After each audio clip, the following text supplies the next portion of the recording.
ఇచ్చపాటిగా తిరగడానికి వెళ్తా ఉన్నాడు. ఎదురుగా ఒక పండ్లు అమ్ముకుంటూ పండ్ల బండి ఆయన వచ్చాడు. పండ్ల బండి ఆయన ఎదురయ్యాడు. ఆ పండ్లు ద్రాక్ష పండ్లు అమ్ముకుంటూ వస్తా ఉన్నాడు.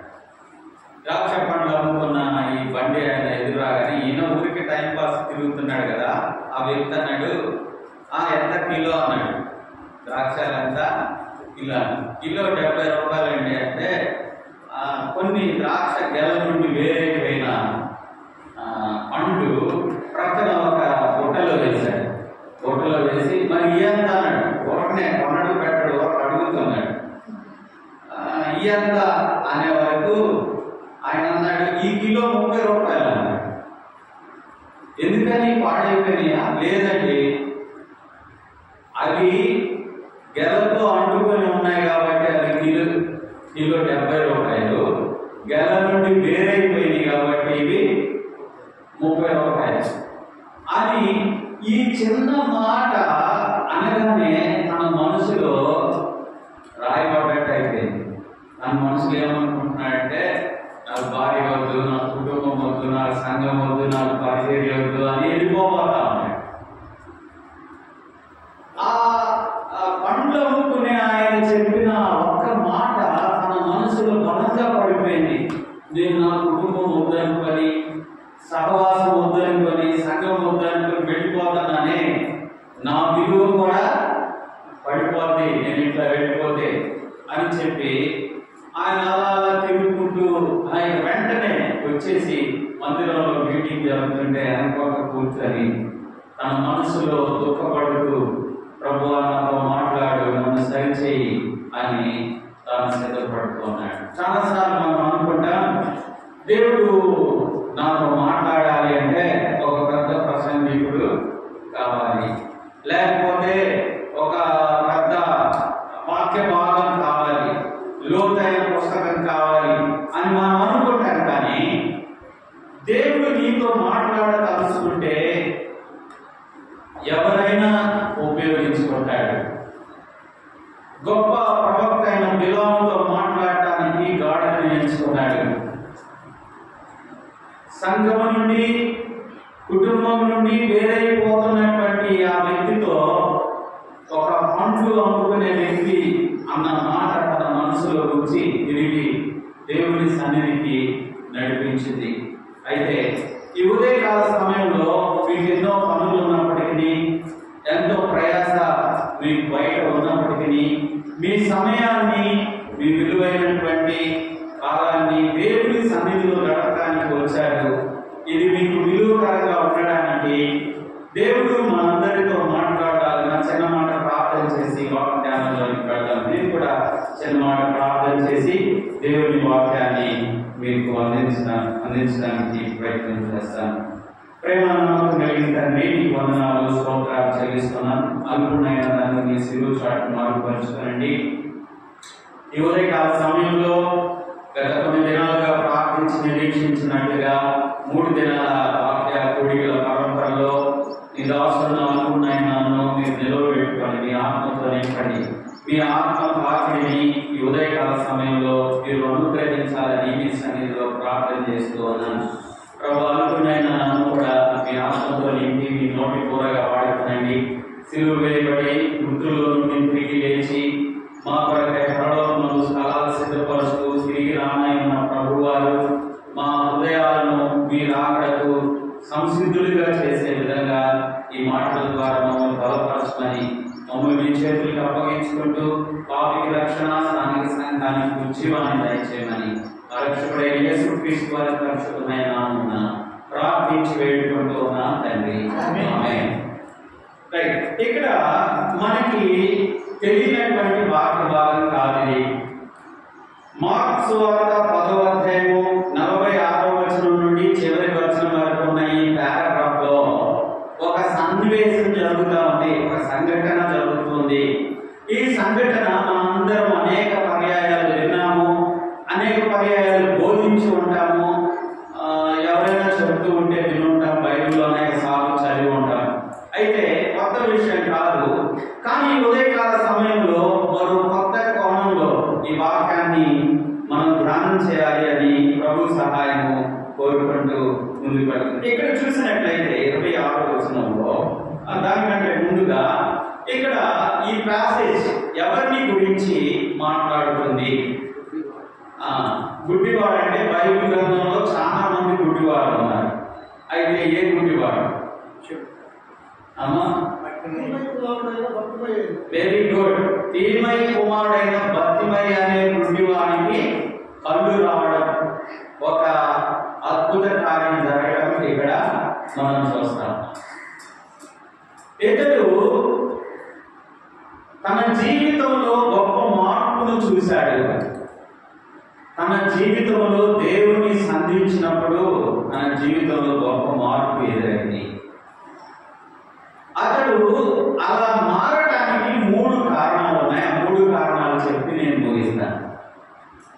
తీమై కుమారుడైన బర్తిమయి అతడు గుడ్డివాడిగా పుట్టాడు. తన జీవితంలో కొన్ని సంవత్సరాలు గుడ్డివాడిగా జీవించాడు. యేసు ప్రభువుని సంధించినప్పుడు, యేసు ప్రభు అతన్ని పిలిచినప్పుడు తన జీవితం మారింది. అలా మారటానికి 3 ప్రత్యేకమైన కారణాలు ఉన్నాయి. ఆ 3 కారణాలను మీకు వరుసగా జ్ఞాపకం చేసి నేను ముగిస్తాను. ఒకటి, తీమై కుమారుడైన బర్తిమై ఎవరు, ఆయన స్థితి ఏంటి మనం చూద్దాం. తీమై కుమారుడైన బర్తిమై ఏం పని చేస్తాడు చెప్పండి పిల్లలు? భిక్షం అడుగుతుంటాడు కదా. ఆయన కండిషన్ గుడ్డివాడు. గుడ్డివాడు భిక్షం అడుగుకునేవాడు. సమాజంలో అతని విలువ ఎంత కదా? భిక్షం అడుగుకునే వాళ్ళంటే పైకి గుడ్డివాడు అంటే అసలే విలువ ఉండదు. అలాంటి ఒక వ్యక్తిని గురించి బైబిల్ గ్రంథంలో రాయబడింది. విలువ లేని ఒక వ్యక్తి గురించి పరిశుద్ధాత్మ దేవుడు బైబిల్ గ్రంథంలో లిఖించడానికి కారణం ఏంటంటే, తన జీవితంలో యేసు ప్రభువును బట్టి తాను పొందిన మార్పును బట్టి ఆయన విలువైన బైబిల్ గ్రంథంలో లిఖించాడు. అయితే ఇక్కడ యేసు ప్రభు వారు జాగ్రత్తగా వినండి, ప్రశ్న అడుగుతున్నాను. ఎరుకో పట్టణంలోనికి వెళుతూ ఉన్నప్పుడు ఈ సంగతి జరిగిందా? బయటికి వస్తూ ఉన్నప్పుడు ఈ సంగతి జరిగిందా? అన్నా పట్టణంలోకి వచ్చినప్పుడా? బయలుదేరి వచ్చిండగా పైన యేసు ప్రభు వారు ఎరుకో పట్టణంలో వెళ్ళాడు. తిరిగి ఎరుకో పట్టణం నుండి బయటికి వస్తూ ఉండగా ఈ సంగతి జరిగింది. యేసుక్రీస్తు ప్రభు వారు కూడా లోకం అనేటువంటి ఎరుకో పట్టణంలోకి వచ్చాడు. పాప లోకం ఎరుకో పట్టణం గురించి మనకు బాగా తెలుసు. ఇప్పుడు దాని గురించి వివరించలేదు. అది లోకానికి సాదృశ్యంగా ఉంది, నాశనకరమైన పట్టణం. అలాంటి పట్టణంలోనికి యేసు ప్రభు వారు వచ్చారు. అక్కడ ఒక వ్యక్తిని బాగు చేయడం మనం చూస్తా ఉన్నాం. రైట్. ఇక్కడ తీమై కుమారుడైన బర్తిమయి అని రాస్తుంది. అదండి, తీమయి అనే మాటకి అర్థం ఏంటంటే థియోస్ అంటే థియాలజీ. థియోస్ నుంచి థియాలజీ వచ్చింది. థియోస్ అంటే థియాలజీ అంటే మనకు చాలా మందికి తెలిసిన చెప్పండి. థియాలజీ అంటే జువాలజీ అంటే తెలుసా? జంతు శాస్త్రం. వెరీ గుడ్, చాలా బాగా చెప్పారు. రైట్. అయితే థియాలజీ అంటే చెప్తారా?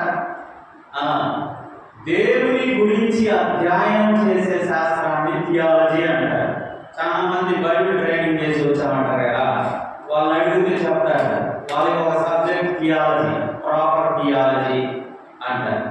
అయితే థియాలజీ అంటే ఏంటంటే దేవుని గురించి అధ్యయనం చేసేటువంటి శాస్త్రం. తీమయి అంటే అర్థం ఏంటంటే దేవుని గురించి అధ్యయనం చేసే శాస్త్రాన్ని గురించి రాసినటువంటి వాడు. మనం బైబిల్ చరిత్రలోనే కనుక వెళ్ళి చూసినట్లయితే బైబిల్ చరిత్రలో 400 మలాకి గ్రంథం మొదలుకొని మత్తయి సువార్త వరకు ఈ మధ్య ఉన్న కాలం ఏమంటారంటే డార్క్ పీరియడ్, చీకటి కాలం అంటారు. 400 సంవత్సరాలు చీకటి కాలం ఉంది. అండ్ దేవుడు ప్రవక్తల ద్వారా పాత నిబంధనలో మాట్లాడాడు. ప్రజలను సరిచేయాలనుకున్నాడు. ప్రజలు ఎంత మాత్రం సరిగా పోవడం వల్ల కొన్ని దినాలు దేవుడు ప్రజలతో మాట్లాడటం ఆపేశాడు. తర్వాత దేవుడి భూలోకానికి దిగి వచ్చాడు. అది మత్తయి సువార్త కొత్త నిబంధన ఆరంభం. అయితే ఈ మధ్య కాలాన్నే డార్క్ పీరియడ్ అంటారు. అలాగే నుంచి మత్తయి సువార్త మధ్యలో ఉన్న కాలం. ఈ కాలంలో కూడా ఒక దేవుని పని ఒకటి జరిగింది.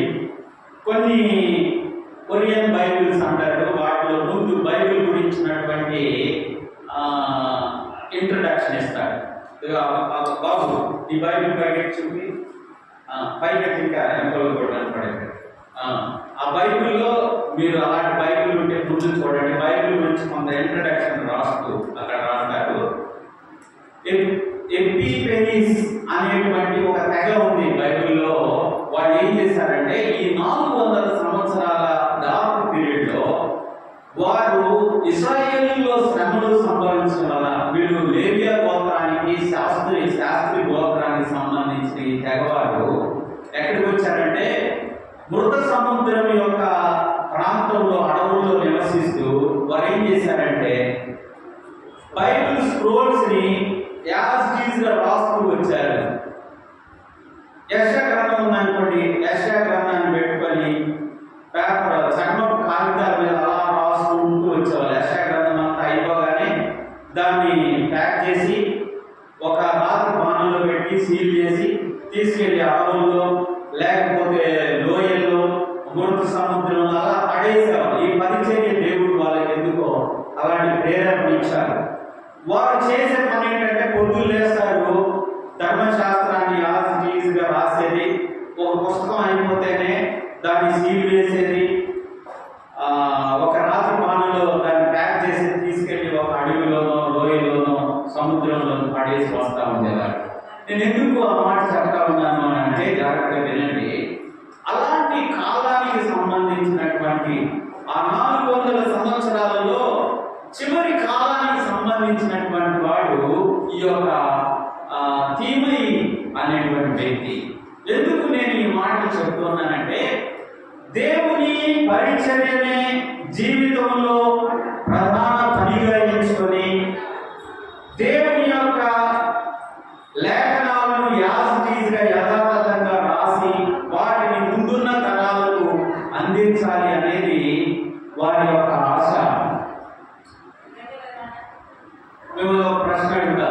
ఈ రోజు మనం బైబిల్ గ్రంథంలో ఎలాగో యెషయా గ్రంథము మోషే రాసిన తోరా అంటారు. ఈ గ్రంథాలన్నింటినీ కూడా మనం చదువుకుంటున్నామంటే కారణం ఏమంటే బాలేదు. నేను ఇప్పుడు ఎవరి గురించి అయితే చెప్పానో ఎఫ్సీనీయులు అనేటువంటి తెగకు సంబంధించిన వారు చేసినటువంటి 400 సంవత్సరాలు వారు చేసినటువంటి కృషి వలన ఈరోజు మనము పాత నిబంధన గ్రంథాలని చదువుకుంటూ ఉన్నాము. పాత నిబంధన గ్రంథాలని చదువుకుంటూ ఉన్నాము. అయితే ఎందుకు ఈ 400 సంవత్సరాలలో జరిగినటువంటి ఈ లేఖనాలని రాస్తూ ఉండేవాడు ఎవరు అంటే తీమయి. ఎందుకు నేను ఈ విషయాలు చెప్తున్నానంటే మీకు ముందు అర్థం అవుతుంది. యేసుక్రీస్తు ప్రభు వారు ఎరుకో పట్టణంలోకి వచ్చాడు. తిరిగి తన దారిని వెళుతూ ఉండగా ఈ తీమయి కుమారుడైన బర్తిమయి యేసుక్రీస్తు ప్రభువు నజరేయుడైన యేసు ఈ మార్గంలో వెళుతున్నాడని విని అతను ఏమని కేక వేశాడు? యేసు దావీదు కుమారుడా అని కేక వేశాడు. వీళ్ళారా, ఎందుకు నేను ఇంత హిస్టరీ చెప్పానంటే ఆ మాట అతను తెలవడంలోనే కారణం. పాత నిబంధనలో యేసుక్రీస్తు ప్రభువారు దావీదు కుమారుడు అని అంటే అప్పుడున్న శాస్త్రులు పరిచయం ఒప్పుకోలేదు. ఈరోజు మనకు అర్థమైంది యేసుక్రీస్తు దావీదు కుమారుడు అని. ఆమె పాత నిబంధన కాలంలో ఈ తీమయి కుమారుడైన బర్తిమయి అలా పిలవడానికి కారణం ఏంటి? యేసుక్రీస్తు దావీదు వంశంలో నుంచి వస్తాడు అనేది ఆయన తెలుసుకున్నాడు. ఆయన తెలిసినటువంటి అంటే చిన్న పిల్లవాడిగా ఉన్నప్పుడు ఆయన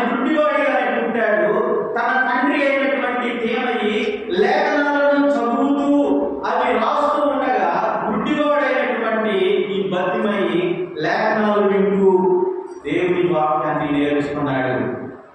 పిల్లరా, మనం వరుస క్రమంలో జాగ్రత్తగా వినండి. వరుస క్రమంలో లేఖనాలు చదువుతూ ఉన్నాం అనుకోండి, ఒక చోటకి వచ్చిన తర్వాత మనకి చాలా బోర్ కొట్టింది. ఆ వేట్లో నిజంగా చదివేవాళ్ళకి అర్థమైంది. ఏంటో చెప్పండి. ఏమండి చెప్పు. పుస్తకాలు అంటే లేదు, కొన్ని చాప్టర్స్ దగ్గరికి వచ్చాయి, బోర్ కొట్టేస్తారు.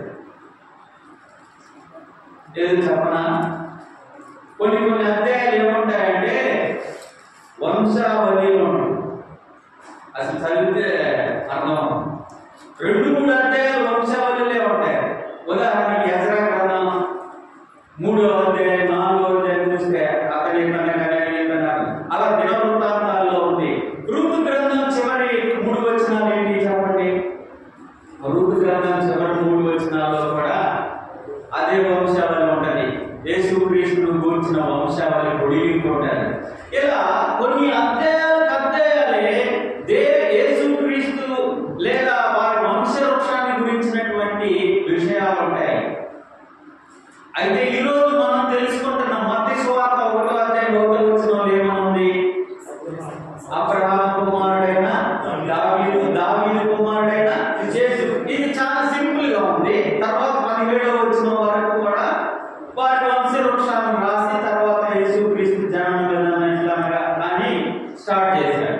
అయితే ఈ క్రమాన్ని తీమయి కుమారుడైన భక్తిమయికి తెలుసు.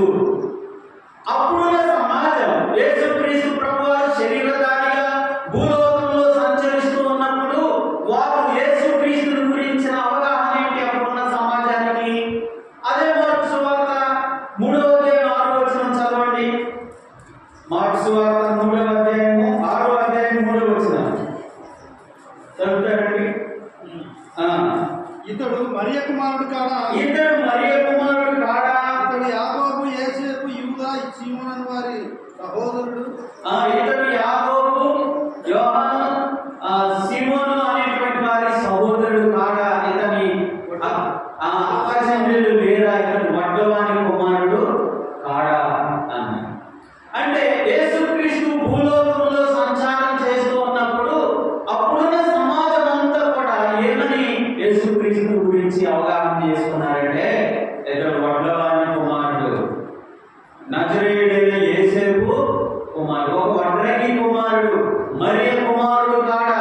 ఇతని చెల్లెళ్ళు, ఇతని తమ్ముళ్ళు, వారి పేరుతో కూడా వారు అక్కడ చెప్తూ ఉన్నారు.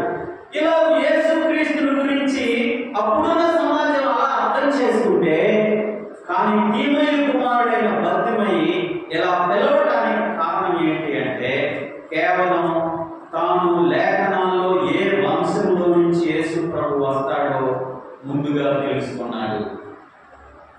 అర్థమైందండి? అందుకని ఆయన దావీదు కుమారుడైన యేసు. వారందరూ ఏమంటున్నారంటే, నజరేయుడైన యేసు ఈ మార్గాన వెళ్తున్నాడు అని అన్నారు. కానీ ఆయనైతే దావీదు కుమారుడైన యేసు అని పిలుస్తా ఉన్నాడు. ఈ వంశవృక్షాల గురించి కొన్ని రెఫరెన్స్ లో నేను చూపించను. పాత నిబంధన మొదలుకొని అబ్రహాము మొదలుకొని ఎలాగో వంశావళి యేసుక్రీస్తు, దావీదు తర్వాత రాజులు ఎలా వచ్చారు, ఇవన్నీ కూడా పాత నిబంధనలో అనేక దినవృత్తాంతాల గ్రంథాల్లో, రాజుల గ్రంథాల్లో, నెహెమ్యా గ్రంథంలో, తర్వాత రూతు గ్రంథంలో కొద్ది భాగం, ఇలా అనేక గ్రంథాల్లో ఈ పేర్లు వారి యొక్క వంశావళులు ఉన్నాయి. ఎజ్రా కాలంలో తిరిగి యెరూషలేములో మందిరాన్ని కట్టించడానికి వెళ్ళండి అని ఏ రాజు ఆజ్ఞాపించాడు? నెహెమ్యా. కోరేషు రాజు ఆజ్ఞాపించాడు కదా. కోరేషు రాజు యెరూషలేములో తిరిగి మందిరాన్ని కట్టించనంటే అప్పుడు వారి వంశావళులను బట్టి, జాగ్రత్తగా చూడండి, వారి వంశావళులను బట్టి వారు ఏం చేశారంటే తిరిగి వెళ్ళారు. అక్కడ క్లియర్ గా రాసిన మాట, వేరే మాట ఏంటంటే, వారిలో కొందరు తమ వంశావళులు మర్చిపోయినందున వారు తిరిగి వెళ్ళడానికి వీలు కాలేదు అని ఎజ్రా గ్రంథంలో మనం చూస్తున్నాం. ప్రియులారా, ఒక మాట జ్ఞాపకం చేసుకోండి. మనకి పితరులు, మన తల్లిదండ్రులు, మన తాతలు చచ్చిపోయారనుకో, వాళ్ళ వంశంలో నుంచి వచ్చిన మనకి ఏ ప్రాముఖ్యం చెప్పండి అయినా చెప్పండి. పితరులు చచ్చిపోయారు, మనం ఇప్పుడు వాళ్ళ దగ్గర నుంచి ఏం తీసుకోవాలని ప్రయత్నం చేస్తారు? వారి వంశంలో నుంచి వచ్చిన తర్వాత వాళ్ళు. నా ప్రశ్న అర్థం అవుతుందా? ఇప్పుడు మా తాత చచ్చిపోయాడండి, నేనేం చేస్తాను? మా నాన్నలు ఏం చేస్తారు? ఆయనకి ఎంత ఆస్తి ఉంది, ఎంత పొలాలు ఉన్నాయి, ఎంత బ్యాంక్ బ్యాలెన్స్ ఉందో అవి తీసుకుంటాం. అవి ఏంటి అనేది చూస్తాం. కానీ ఇశ్రాయేలు వంశంలో జాగ్రత్తగా వినండి, వారి ఆస్తి ఏంటంటే వాళ్ళ వంశవృక్షావళి. వాళ్ళ వంశవృక్షావళికి సంబంధించిన మూల పత్రం ఉంటుంది. ఆ పత్రాన్ని మన తర్వాత జనరేషన్ కాపీ చేసుకుంటారు. కాపీ చేసుకొని మళ్ళీ పెట్టుకుంటారు ఫ్రెష్గా. అదే వాళ్ళ ఆస్తి. అది చూపిస్తే చాలు, యెరూషలేములో వారికి సంబంధించిన భూభాగం వాళ్ళకి వచ్చేస్తుంది, వాటి పొలాలు వాళ్ళకి వస్తాయి. ఎందుకంటే యెహోషువ కాలంలో పంచిపెట్టినటువంటి భూభాగం వాళ్ళ వంశాన్ని బట్టి వారికి ఇవ్వబడుతుంది. అందుకని వారి వంశ వృక్షాన్ని అంతగా వారు ఆస్తిగా భావిస్తారు. కానీ నెహెమ్యా కాలంలో కొందరు తమ వంశ బలులను మర్చిపోవడం వల్ల తిరిగి యెరూషలేముకు వెళ్ళడానికి వారు నిరాకరింపబడ్డారు అని మనం చూస్తాము. అదే విధంగా మనం చూసినట్లయితే దావీదు కుమారుడు అయిన యేసు అని ఆయన పిలవడంలో కారణం ఏంటంటే, తన లేఖనాల్లో యేసు క్రీస్తు ప్రభువారు ఏ వంశవృక్షంలో నుంచి వస్తాడో బాల్యంలోనే తెలుసుకున్నాడు. ఆయన అందుడే, కానీ బాల్యంలో తన తండ్రి లేఖనాలను రాస్తూ ఉండగా ఆయన ఎరిగాడు. వీళ్ళరా, ఈ మధ్యమాన కాల సమయంలో మీకు ఒక ప్రశ్న, లేఖనాలు మీకు తెలుసా అని అంటే ఏం చెప్తారు మీరు? ఓ బాగుగా తెలుసా, శబాష్గా తెలుసు. అలా మాట చెప్తే ఎక్కడుందో రిఫరెన్స్ చెప్తారు. ఈ రిఫరెన్స్ లో ఏముందో అంటే కూడా చెప్తారు. ఎందుకంటే బాల్యం నుండి లేఖనాలు చదువుతూ ఉన్నాం, బాల్యం నుండి లేఖనాలు వింటూ ఉన్నాం. మన సంఘాల్లో గొప్ప గొప్ప వ్యక్తులు వచ్చి లేఖనాలు చెప్తూ ఉన్నారు. అయితే విషయం ఏంటంటే, జాగ్రత్తగా వినండి, తీమయి కుమారుడైన బర్తిమయి తన జీవితాన్ని మార్చుకోవడానికి ప్రధానమైన కారణం ఏంటంటే, he know the scripture, he know the genealogy of Christ. దేవుని యేసుక్రీస్తు వారి యొక్క వంశ వృక్షావళి తెలుసు, ఆయనకు లేఖనాలు తెలుసు.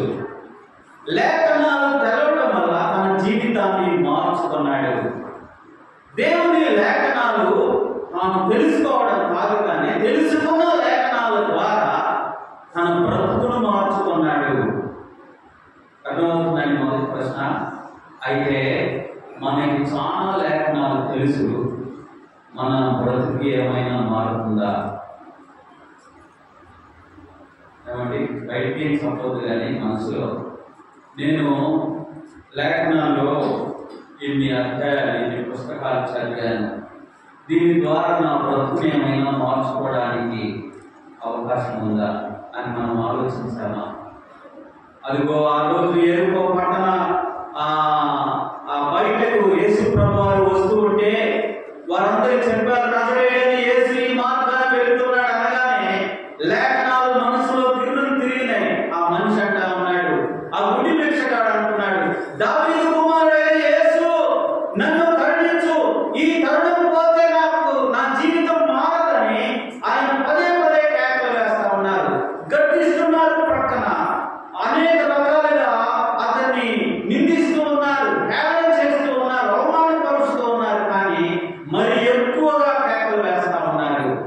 ఆయన అంతగా కేకలు వేయడానికి కారణం ఏంటంటే, చిన్నప్పుడు ఆయన తెలుసుకున్నటువంటి లేఖన సత్యాలు.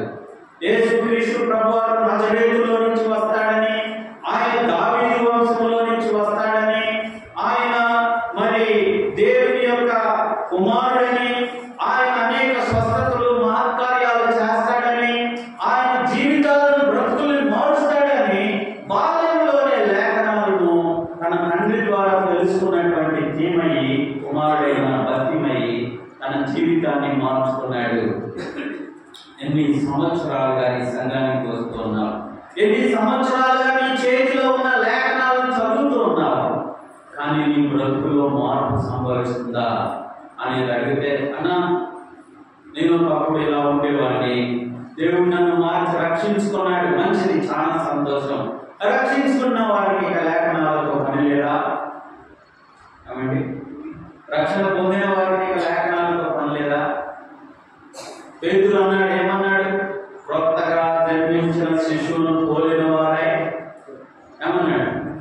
నిర్మలమైన పాల వలె ఆ వాక్యాన్ని అపేక్షించండి అన్నాడు. 2:1 పేతురు.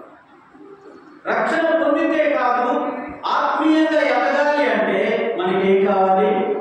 ఆ వాక్యం అనే పాలు కావాలి. పిల్లరా, లేఖనాలు మన జీవితాన్ని మారుస్తాయి.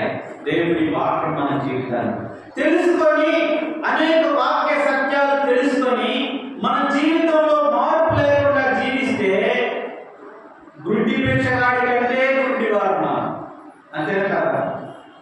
తనకు ఒకటే అవకాశం వచ్చింది తన జీవితంలో, ఎప్పుడో బాల్యంలో నేర్చుకున్న వాక్య సత్యాలని వెలుగెత్తి మొరపెట్టి. ఇక్కడ నేను మొదటి పాయింట్ ఏం చెప్తున్నానంటే, లేఖనాలు మన జీవితాన్ని మారుస్తాయి. దేవుని వాక్యాన్ని మనం చదవాలి. దేవుని వాక్యాన్ని మన సొంత కళ్ళతో చూస్తూ, మన సొంత నోటితో మనం వ్యక్తిగతంగా చదివినప్పుడు మన బ్రతుకు మారుతుంది. పిల్లరా, నేను దేవుని సేవ వచ్చిన కొత్త దినాల్లో పెద్దగా సేవ తెలంగాణ ప్రాంతంలో వెళ్ళినప్పుడు మనం బయటికి పోయి సువార్త చెప్పి పత్రికలు అందించి ఒకరిగా వెళ్తే చాలా ఇబ్బందులు. ఏం చేయాలి ప్రభువా, మరి బయటికి వెళ్ళి సేవ చేయలేను, ఏదో కొంచెం ప్రార్థన చేస్తాను, ఇంకేం చేయను అని. మరి స్థానిక సంఘం పెద్దగా లేదు, 2-3 ఉంటారు. ఏం చేయాలి? మరి అవసరాలేమో తీరే కాదు. నేనేమనుకునేవాడిని అంటే మనసులో, నేను చేయగలిగేది ఒకటే. ఏం చేయగలుగుతాను? బైబిల్ చదువుతాను. నేను నవ్వలేను, భిక్షమెత్తలేను. ఏం చేయాలి?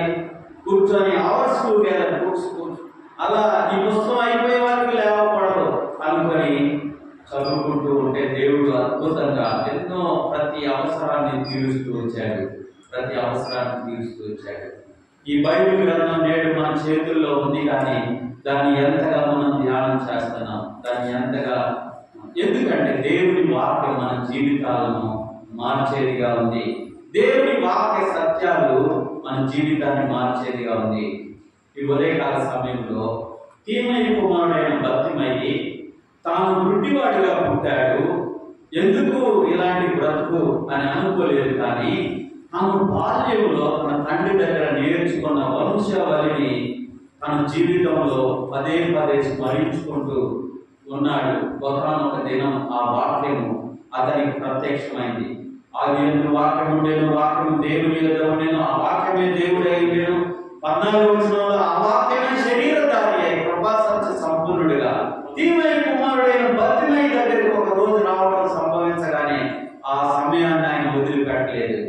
ఆదిలో ఉన్న దేవుడు నా దగ్గరకు వచ్చాడు. ఈయన మీరు అనుకున్నట్లుగా నజరేయుడు కాదు, వడ్రవాని కుమారుడు కాదు, ఈయన దావీదు కుమారుడు అని కేకలు వేశాడు. తన జీవితాన్ని మార్చుకున్నాడు. పిల్లరా, లేఖనాలు ద్వారా మన జీవితాన్ని ఎంత % మార్చుకోగలుగుతున్నాం? ఈ ఉదయకాల సమయంలో దేవుడు మనల్ని అడుగుతున్న మొదటి ప్రశ్న అది. జీవితంలో లేఖనం జీవితం మారటానికి లేఖనం ఎంత ప్రయారిటీ చూపిస్తుంది అనేది మనం ముందుకు వెళ్ళాలి. సరే, రెండో మాట నేను చూపిస్తాను చూడండి. రెండవది, ఆయన లేఖనం తెలుసు, కానీ మనకున్న సమస్య కూడా అదే, వాక్యం బాగా తెలుసు. రెండోది మనం ఏం చేయమంటే ప్రార్థన చేయాలి. రెండోది ఆయన చేసింది ఏంటి? ప్రార్థన. యేసు ప్రభు వారు ఎవరో తెలుసు, ఆయన వంశవృక్షం తెలుసు, అన్నీ తెలుసు. కానీ దావీదు కుమారుడు దారికి పోతున్నాడు, అప్పటికే దారికి వెళ్ళిపోయాడా? ఇంక మనం ఏం చేస్తాంలే అని మౌనంగా ఉండలేదు. కానీ తను ఏం చేస్తున్నాడు?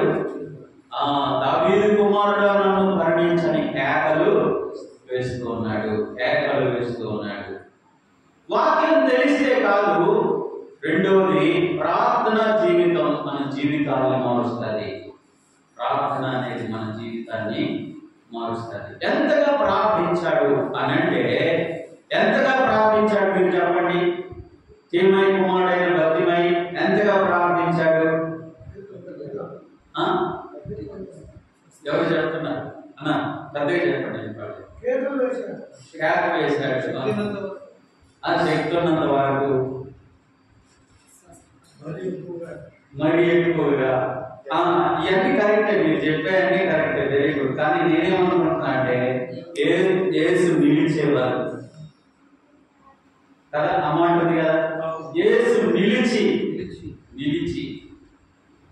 చాలా సార్లు మన ప్రార్థన ఎంతవరకు ఉంటుంది? యేసు ప్రభుని మన ప్రార్థన వైపు తిరుగుతున్న యేసు నిలిచి అతని వైపు తిరిగి అతని నా యొద్దకు తీసుకొని రండి. ఎలాంటి పరిస్థితుల్లో ఆయన ప్రార్థన చేశాడంటే, అనేకులు అతనిని గద్దించగా, అంటే యేసు ప్రభు వారి చుట్టూ బహుజన సమూహం వెళ్తా ఉన్నాడు. వారిలో అనారోగ్యంతో అనేక మంది వెళ్తా ఉన్నారు. కానీ ఈ తిమై కుమారుడైన బతిమయి కేక వేస్తా ఉన్నాడు. అంటే నేను ముందుగానే చెప్పాను, సమాజంలో ఆయన స్థితి ఏంటి? ఒకటి, ఆయన అడుగుకునేవాడు. రెండవది, అతను భిక్షగాడు. సమాజంలో ఏమాత్రం విలువ లేదు. ఉదాహరణకి పిచ్చు అంటే అడుగుకునే వాళ్ళు వచ్చి మన ఇంటి దగ్గర అమ్మ ముందు పెట్టంటే మనం ఎంత రండి అమ్మా, రెండక్క కూర్చోండి అక్క అంటామా, రెండయ్యా రెండన్నా కూర్చోండి అంటామా, ఏమంటాం? చాలా తృణీకరించి మాట్లాడతాం కదా. పొద్దునే వచ్చారా, ఓ పక్క బజార్కి పోయిరా అంటాం. అయితే ఈ వ్యక్తి కేకలు వేస్తుంటే చుట్టుప్రక్కల ఉన్న వాళ్ళు ఏం చేస్తున్నారు? గర్జించారు. నోరు మూసుకో, ఏంటని ప్రార్థన ఏంటి, నోరు మూసుకో అని అంటా ఉన్నారు. ఇంగ్లీష్ బైబిల్లో వార్నింగ్ హిమ్ అనే మాట ఉంది. వార్నింగ్ హిమ్ అంటే ఇది ఇంకా కొంచెం బాగుంటుంది. వార్నింగ్ ఇస్తున్నా అంటారు. ఇంకోసారి వార్నింగ్ అంటే ఎట్లా ఉంటుంది చెప్పండి? ఇంకోసారి నోరు ఎత్తావు అనుకో చంపేస్తా. నమస్కారం కూర్చో, మేము ఎక్కడి నుంచో యేసు ప్రభు వారు వెంట వస్తా ఉంటే నువ్వు ఎక్కడ కూర్చున్నావు, నువ్వు అడుగుకునేవాడివి, నీకేం పని అని చెప్పి ఆయన ఏం చేస్తున్నారంటే గర్దిస్తూ ఉన్నారు. అనేకులు గర్దిస్తూ ఉన్నారు. గర్దిస్తే చాలా సార్లు మనం ఏం చేస్తాం చెప్పండి? మనం ప్రార్థన ముగిస్తాం. ఉదాహరణకి మనం ప్రార్థన చేయాలి అనుకుండగానే మన ఇంట్లో ఎవరో ఒకరు ఏదైనా అలజడి చేస్తా ఏదో ఒకటి చేస్తున్నారని మనం ఏమంటాం? చాలా కోపం వచ్చేసి వీళ్ళు మన ప్రార్థన కూడా చేసుకొని వాళ్ళ మీద కోపడతాం. కానీ అతనికి అనేక ప్రాబ్లమ్స్ వచ్చినాయి. అనేకులు చంపేస్తామని బెదిరిస్తా ఉన్నారు కేకలు వేస్తే. కానీ ఆటంకాలను అధిగమించి ప్రార్థన చేస్తా ఉన్నాడు. చాలా సార్లు మనం ప్రార్థన చేసుకోవాలి అనుకున్నప్పుడే మా జాగ్రత్త వినండి, మన మనసులో ఉన్న పరిశుద్ధాత్మ దేవుడు మనల్ని ఒప్పించి ప్రార్థనకు ప్రేరేపిస్తాడు. ఎంత చిన్న విశ్వాసి అయినా, ఎంత పెద్ద విశ్వాసి అయినా మనలో ఉన్న ఆత్మదేవుడు ఏం చెప్తాడంటే ప్రార్థన చేసుకోవాలని చెప్తాడు మనకి. చెప్పగానే చాలాసార్లు మనం వినంగానే ఏదో ఒక సమయాన ఏదో ఒక పరిస్థితిని బట్టి ప్రార్థించడానికి ఉపక్రమిస్తాం. మంచి సమయం దొరికింది, మోకరించి ప్రార్థన చేయాలనుకోగానే ఏదో ఒక ఫోన్ వస్తుంది, ఏదో ఒక పిలుపు వస్తుంది, ఏదో ఒక పని గుర్తుకు వస్తుంది. వెంటనే ప్రార్థనలో నుంచి ముందు ఆ పని చేసుకొని వచ్చినాక ప్రార్థన చేద్దాం అనుకుంటాం. కానీ ఇతనైతే చుట్టూ అనేక మంత్రాలు ఉన్నా కూడా ఆయన మరి ఎక్కువగా ప్రార్థన చేస్తా ఉన్నాడు. ఈ ప్రార్థన తన జీవితాన్ని మార్చింది. ఒకటి, తన జీవితాన్ని మార్చడానికి మొదటి కారణం ఏంటి చెప్పండి?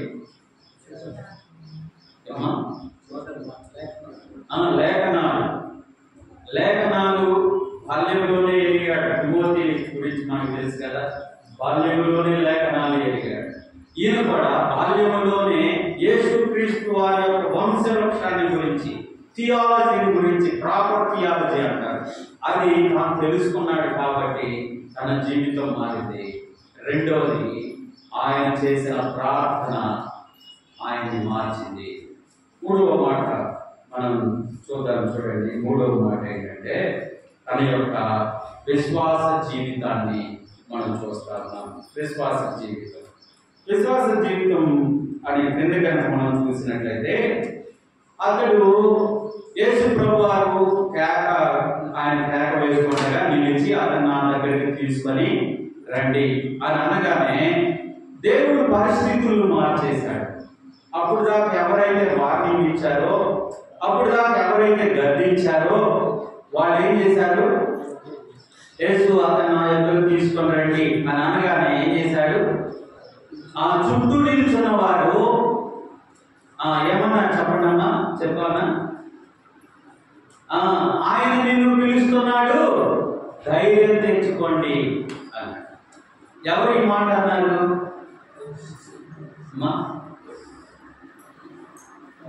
ఎవరు అంటున్నారు కానీ నేను పట్టలేదు. ఎవరు ధైర్యం తెచ్చుకో అన్నారు? ఎవరు? యేసు ప్రభువారు నిన్ను పిలుస్తున్నారు, ధైర్యం తెచ్చుకో అని చెప్పింది ఎవరు? అది అంకుల్ కరెక్ట్ చెప్పాడు. ఇప్పుడు దాకా ఎవరైతే నువ్వు ప్రార్థన పోవద్దు, నువ్వు ప్రార్థన చేయొద్దు, నువ్వు చర్చికి వెళ్ళొద్దు, నువ్వు గుడికి వెళ్ళొద్దు, నువ్వు వెళ్ళావంటే ఇంట్లోకి రాయను, నువ్వు వెళ్ళావంటే బాగుండదు అని అన్నారే, వారే ఇప్పుడు ఏమంటున్నారంటే ఏమంటున్నారు? యేసు ప్రభు వారు నిన్ను పిలుస్తున్నారు, ధైర్యం తెచ్చుకోరా, నేను నిన్ను తీసుకెళ్తా. ప్రార్థన జీవితం పరిస్థితులను మారుస్తుంది. ప్రార్థన జీవితం ఏమవుతుంది? పరిస్థితులను మారుస్తుంది. పిల్లల ఈ మధ్యాహ్నకాల సమయంలో ఎవరైనా అలాంటి సఫరింగ్స్ లో ఉన్నారేమో తెలియదు నాకు, కానీ దేవుడు ప్రేరేపించి చెప్తా ఉన్నాడు. మీ మనవాళ్ళు మనవరాలు, లేకపోతే మీ ఫ్రెండ్స్, లేకపోతే మీ ఇంట్లో మీ బంధువులు ఎవరైనా చర్చికి పోతే వద్దు, పోవద్దు, అడిగి పోనే వద్దు, ఆ దేవుడు మొక్కనే వద్దు, ఆ భక్తి అసలు వద్దే వద్దు అని ఆటంకపరుస్తూ ఉన్నారా? నీవు కనుక ప్రార్థన చేస్తే వాళ్ళు నీకు స్నేహితులుగా మాట్లాడారు. నిన్నే వాళ్ళు చర్చి దాకా డ్రాప్ చేసి చర్చి అయిపోయినా మళ్ళా బండి తీసుకొని ఇంటికి తీసుకెళ్ళాలి. ఎప్పుడంటే నీవు ప్రార్థన చేసినప్పుడు, పరిస్థితులను అధిగమించి ప్రార్థన చేసినప్పుడు. వారంతా ఉన్నారు, ఇదిగో ఎవరైతే అప్పుడు దాకా వార్నింగ్ ఇచ్చారో వాళ్ళు ఏం చేస్తున్నారంటే యేసు ప్రభు స్వరం వినపడినప్పుడు, ఎప్పుడైతే దేవుని స్వరాన్ని మనం వినగలుగుతామో పరిస్థితులన్నీ మారిపోతాయి. యేసు ప్రభు అతను నా దగ్గరికి తీసుకురండి అనగానే వారందరూ అతని వైపు తిరిగి ధైర్యం తెచ్చుకో అంటే, ఇప్పుడు దాకా అతను ఎట్లా ఉన్నాడు? ఎలా ఉన్నాడండి? వార్నింగ్ ఇస్తే ఎలా ఉంటుంది? మనకి భయం ఉంటుంది కదా. ఇంకోసారి నువ్వు చర్చికి వెళ్ళామంటే అక్కడే చంపేస్తా అని అన్నారు అనుకోండి, ఎంత భయం ఉంటుంది కదా. అలాగే చంపేస్తామని అన్న వాళ్ళతో భయపడుతూ కూడా ఆయన మౌనం ఉండలేదు. కానీ బైబిల్లో దేవుని శాఖ వేశాడు, గొప్ప అద్భుతాన్ని దేవుడు చేశాడు. వెంటనే వాళ్ళే ధైర్యం తెచ్చుకో. ఇప్పుడు ఏంటంటే సమస్య, ఇప్పుడు జనరల్గా మనం ఆలోచిస్తే ఇప్పుడు దాకా వార్నింగ్ ఇచ్చింది, యేసు ప్రభు రాగి పిలిచారా, తర్వాత నేను తీసుకెళ్తారా, గుడ్ ఆయన కదా, ఆయన పోలేడు, తెలియదు. ఇప్పుడు చాలా మంది ఆయన హెల్ప్ చేయడానికి ముందుకు వస్తా ఉన్నారు, హెల్ప్ చేయడానికి. ఎందుకంటే ఆయనతో పాటు నా సమస్య కూడా తీరదేమో అని చాలా మంది అతనికి హెల్ప్ చేయడానికి వస్తా ఉన్నారు. మూడో విషయం చూద్దాం. ఇక్కడ యేసు ప్రభు వారు పిలిచాడని చెప్పగానే అతడు ఏం చేశాడంటే 50వ వచనంలో చూస్తాను చూడండి. 50 అంతటా వాడు పట్టణం పారవేసి దిక్కున లేచి ఇక్కడ యేసు ప్రభు వారు పిలిచాడు అని అంటే తన యొక్క విశ్వాసాన్ని ఇక్కడ చూపిస్తా ఉన్నాడు. యాకోబు పత్రికలో ఒక మాట ఉంది, క్రియలు లేని విశ్వాసం మృతం. క్రియలు లేని విశ్వాసం మృతం. ఇక్కడ క్రియతో కూడినటువంటి విశ్వాసాన్ని చూపిస్తా ఉన్నాడు. ఎవరు? ఎవరు? బతిమై. అందరూ చెప్పలేదు ఎవరు? బతిమై. క్రియతో కూడిన విశ్వాసం ఏంటంటే ఆయన రోడ్డు ప్రక్కన కూర్చొని భిక్షం అడుక్కునేవారు. అడుక్కునే బట్ట అతను ముందు పడేసి పరుచుకొని ఆడ కూర్చొని అడుక్కునేవాడు. జాగ్రత్తగా వినండి. ఇప్పుడు బహుజన సమూహం ఆ దారిని వెళ్తా ఉన్నారు కదండి, అవునా కదా? మొదటి వచనంలో చదువు, 46వ వచనంలో చదువు. యేసు అతనితో కూడా బహుజన సమూహం ఆ దారిలో వెళ్తున్నప్పుడు బాగా జనాలు ఎక్కువ వచ్చినప్పుడు డబ్బులు ఎక్కువ వస్తాయా, జనాలు తక్కువ వచ్చినప్పుడు డబ్బులు ఎక్కువ వస్తాయా? నేను ఎప్పుడు అడుక్కోలేదండి, ఎందుకు అట్లా చెప్తారని అంటారు. అడుగుతున్న వాళ్ళకి తెలుస్తుంది కదా. సరే, మనకున్న ఇంగిత జ్ఞానంతో మనం ఆలోచిస్తే జనాలు బాగా ఎక్కువ వస్తే అడుక్కునే వాళ్ళకి డబ్బులు ఎక్కువ వస్తాయా, తక్కువ వస్తే వస్తాయా? కదా. ఈరోజు చాలా మంది జనాలు వచ్చారు, నేను కేక వేయటం కూడా చూశారు, నన్ను అందరూ తిట్టడం చూశారు. వాళ్ళలో దయగల ప్రభువులు ఎవరైనా డబ్బులు వేసి ఉంటారు. కాబట్టి యేసు ప్రభు వారి దగ్గరికి వెళ్ళాలంటే, సార్ ఒక్క నిమిషం అవ్వండి సార్ అని డబ్బులు అంతా తవ్వుకుంటా ఉంటున్నా. మనమైతే, నువ్వైతే, నేనైతే అదే చేస్తాం. చాలా మంది వచ్చారా, ఒక్క నిమిషం ప్రభు, ఒక్క నిమిషం అని ఏం చేస్తాం? దాని మీద పడ్డాయి. సరే, టైం లేదంటే యేసు ప్రభు వారు వెళ్తున్నారంటే ఒక్క నిమిషం అని ఇదంతా మట్ట పెట్టేసి సంకలో పెట్టుకొని నన్ను దేవుని దగ్గరికి తీసుకెళ్ళండి అంటారు కదా. మన విశ్వాసం అది. యేసు ప్రభు వారు నిన్ను పిలిచాడు అనగానే బట్టలు తీసి ఇసిరి పారవేసేసి తక్కువని వెళ్ళిపోయాడు. దాని మీద ఎంతమో నాకు అనవసరం. అర్థమవుతుందా? అసలు ఆ బట్ట ఏది అంటే తన జీవనాధారం. ఆ బట్ట ఏది? తన జీవనాధారం. 4 ఏళ్ళు లోపల పోవాలంటే ఆ బట్ట లేకపోతే 4 ఏళ్ళు నోట్లోకి వెళ్ళవు. తాను 3 పూట్ల అన్నం తినగలుగుతున్నాడంటే ఆ బట్టలో పడ్డ పైసలు వెతికి తన జీవితాన్ని ముందుకు నడుపుకుంటాడు. తన జీవనాధారమైన బట్టని ఏం చేశాడంటే, ప్రభువు పిలుపు వినగానే తనలో విశ్వాసం పొంగిపోయింది. ఆయన పిలిచాడంటే ఇక ఈ బట్టతో నాకు పని లేదు, అది ఆయన విశ్వాసం. ఆయన పిలిచాడంటే ఈ బట్టతో నాకు, గొప్ప విశ్వాసంతో ఆయన బట్టను పడవేసి యేసు ప్రభు వారి దగ్గరికి వెళ్ళాడు. యేసు ప్రభు వారు, జాగ్రత్త వినండమ్మా, యేసు ప్రభు వారి దగ్గరికి వచ్చిన వాళ్ళందరికీ కూడా ప్రభు ఏం చేస్తాడంటే నీ విశ్వాసానికి ఒక పరీక్ష పెడతాడు. ఏం చేస్తాడు? మన విశ్వాసానికి పేతురు అంటాడు కదా, పేతురు పత్రిక 1:7 అనుకుంటా కదా, అమూల్యమైన విశ్వాసము, చెప్పండి ఎవరైనా, అగ్ని పరీక్ష చేత శోధింపబడి సువర్ణము ఎలాగైతే మనం శుద్ధి చేస్తామో అలాగే అమూల్యమైన విశ్వాసం కూడా శ్రమల ద్వారా శుద్ధి చేయబడుతుంది అని అంటాడు. అయితే జాగ్రత్త వినండి, నువ్వు మంచి విశ్వాసంతో యేసు ప్రభు వారి దగ్గరికి వస్తే నీ విశ్వాసానికి ఖచ్చితంగా ఏముంటది? పరీక్ష ఉంటుంది. దేవుడు ఎప్పుడైనా నీ విశ్వాసాన్ని పరీక్షించాడా? చెప్పడమ్మా. అయ్యా, దేవుడు ఎప్పుడైనా నీ విశ్వాసాన్ని పరీక్షించాడా? అసలు నీ దేవుడి మీద విశ్వాసం చూపిస్తే కదా అని పరీక్షించడానికి అంటారు. అబ్రహాముని పరీక్షించబోయి ఏమన్నాడు? నీవు ప్రేమించుతున్న నీ ఒక్కడైన కుమారుని నాకు బలిగా నేను చూపించే ఆ పర్వతం మీద కదండి. అయితే ఇక్కడ ఈయన కూడా ఒక చిన్న పరీక్ష పెట్టారు, చూస్తారా? ఆయన విశ్వాసానికి ఒక చిన్న పరీక్ష. 51 చదవండి. 51. యేసు, నేను నీకు ఏమి కోరుచున్నాను. ఇప్పుడు ఏమన్నా, అసలు ఎవరు పిలిచింది? ఎవరు? అతన్ని నా దగ్గరికి తీసుకురండి అది ఎవరు? యేసు ప్రభు వారే.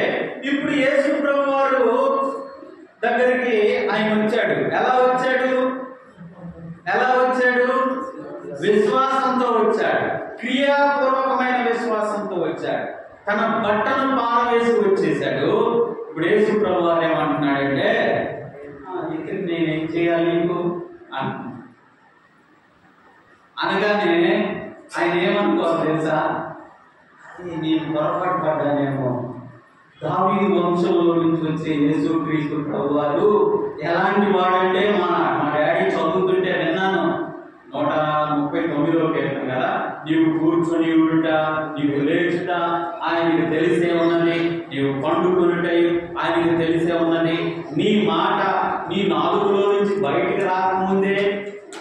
అది ఆయనకు తెలిసే ఉంది. నీకు నియమించిన దినములలో ఒక్కటైన గడువకు ముందే ఆయన తన గ్రంథంలో వాటిని రాశాడు. ఆయన సర్వజ్ఞాని అన్న సంగతి నేను విన్నాను. దేవుడు, నేను ఏ దేవుడినైతే స్టడీ చేశానో, దావీదు వంశంలో నుంచి వచ్చే ఆ మెస్సయ్య, ఆ యేసుక్రీస్తు ఆ నజరేతులో నుంచి వస్తాడని నేను దేని గురించి అయితే చదివానో ఆయనకి అంత బాగా తెలుసు. హృదయంలో ఏమనుకుంటున్నానో కూడా తెలుసు. అయితే ఈవేళ నేను వస్తే ఏమంటున్నాడు? నేను నీకేమి అనగానే ఆయన విశ్వాసం అంతా చూసి దిగిపోవాలి కదా. మనకైతే అట్లాగే ఉంటుంది. ఏం చేయమంట? అదేంటయ్యా, ఈ చిన్న పిల్లోడు కూడా తెలిసే నాకు ఏం కావాలో.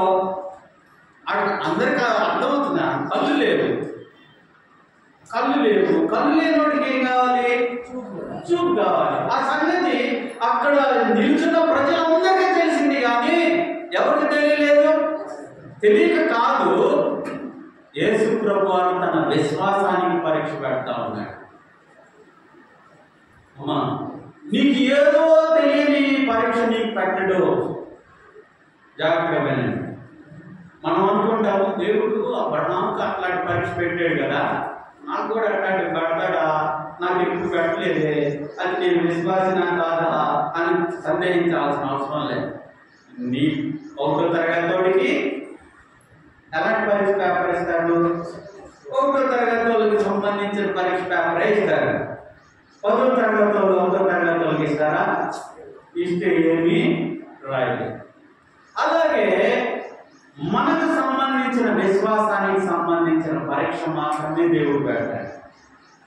ఆయన వచ్చాడు ఆ రోజు యేసు ప్రభు వారి దగ్గరికి రాగానే, నేను నీకు ఏం చేయబోతున్నాను అని అనగానే, మనమైతే నేను చాలా విన్నా యేసు ప్రభు వారి గురించి. మా ఆయన తెగ చెప్పేవాడు, గ్రంథంలో ఎట్టుందని చెప్పేవాడు. ఆయన నా నోట్లో నుంచి మాట రాకముందే నా కోరికలు, యోహాను సువార్త మనుషుని యొక్క అంతర్యము ఆయన ఎరిగి ఉన్నాడు. అది 2లో, యోహాను సువార్త 2లో వస్తున్నాం. అన్నీ తెలిసిన దేవుడు ఎందుకు ఏం తెలియనట్టు అడుగుతున్నాడు అని విశ్వాసంలో దిగజారిపోలేదు. కానీ ఆయన 2వసారి తాను సూటిగా మొదలు ప్రార్థన చేస్తా ఉన్నాడు. అదే నిన్ను అడిగితే మనం ఏమంటామంటే, ప్రభువా నాకేం కావాలో నీకు తెలుసు ప్రభువా ఆమె అంటే. మనం ఏం కావాలో చెప్పం దేవునికి. ఏం చేస్తాం? ప్రార్థన చేయాలంటే ప్రపంచంలో అందరి గురించి చేస్తాం, మన గురించి ఏం చేసుకుంటాం? నాకేం కావాలో నీకు తెలుసు కదా ప్రభువా, నువ్వు సర్వము ఎరిగిన వాడు, నాకేం కావాలో నువ్వు చేయని ముగిస్తావు. కానీ ఈయన కూడా అలా అనలేదు, నాకేం కావాలో నీకు తెలియదా అని. కానీ ఏమన్నాడు? నేను చూపు పొందకూర్చున్నాను. చిన్న ప్రార్థన చేశాడు, నేను చూపు పొందకూర్చున్నాను అనగానే మరలా మరొక పరీక్ష చేశాడు యేసు ప్రభు. ఏమన్నాడు? నీవు వెళ్ళుము. అక్కడ కామ పెట్టాడు కూడా. You can go. తను ఏమనుకున్నాడంటే, నేను చూపు పొందకూర్చున్నానంటే ఉమ్మేసి పొర చేసి ఏమన్నా రాసి ఏమన్నా చేస్తాడేమో అని రకరకాలుగా అనుకున్నాడు. కానీ యేసు ప్రభు వారు ఏమన్నాడంటే, నువ్వు వెళ్ళు చూపుందంటే ఆ కింద రాసిన మాట ఉంది. ఏమన్నా చదవండి. నీవు వెళ్ళుము,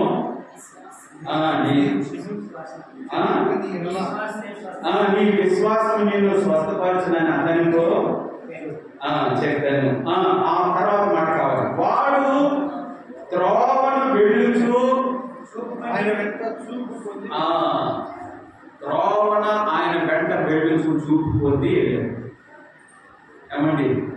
విశ్వాసంతో యేసు ప్రభువుని దగ్గరికి వెళ్ళాడు.